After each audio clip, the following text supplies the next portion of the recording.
हटिला धार्मिक शोभायात्रा कटकणा संबलपुर जिला प्रशासन पक्षरु 1 वर्ष पई धार्मिक शोभायात्रा उपरे लागिथिबा कटकणा हटिछि।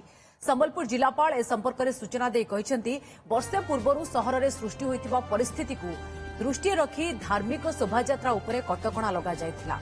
एबे परिस्थिति स्वाभाविक होइतिबारु पूर्वरु जारी होइतिबा कटकणा आउ रहिबो नाही। आज जिला परिषद मीटिंग हॉल रे आगामी मोहरम पर्व पालन पई अनुष्ठित होइतिबा शांति और समन्वय बैठक पर जिलापाल गणमाध्यम को एही सूचना दैछंती।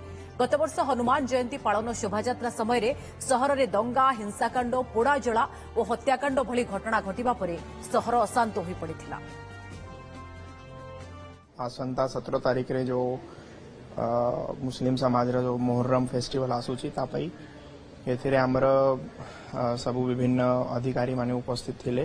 प्रशासन तरफ सेलिब्रेशन लागी कोन कोन फैसिलिटी तांको दिया जीवो ता उपरे आलोचना हेची निर्देश मध्य दिया जायची समस्तों को। सेटा एक्चुअली गोटे वर्ष पई लास्ट ईयर जहां हेई थिला एबे गोटे वर्ष तार सरी जायची तो सेति पई एबे ए वर्ष रु हमें माने अलाउ करूछु सेटा पुलिस को नै प्रोसेशन मध्ये होबो तांकर आउ ए वर्ष रे तो माने से गोटे वर्ष पई हेई थिला तार एबे सरी जायची ताकू आउ एक्सटेंड तो करा गलानी।